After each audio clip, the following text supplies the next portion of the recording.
Hot dang. And the iHeartRadio award goes to Cardi B.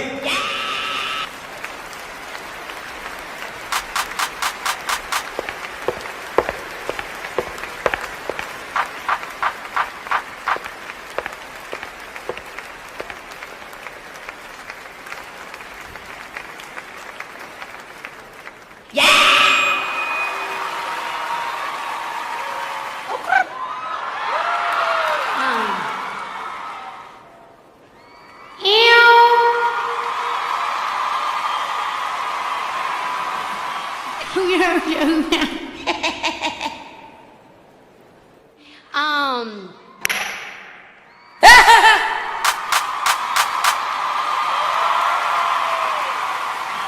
Because even when I'm wrong, they be like,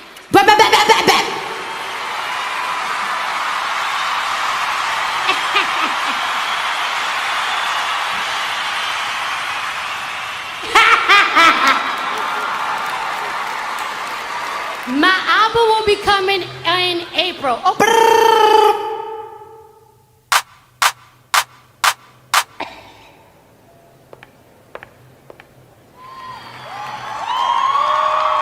Did y'all just see Cardi B? Make some noise!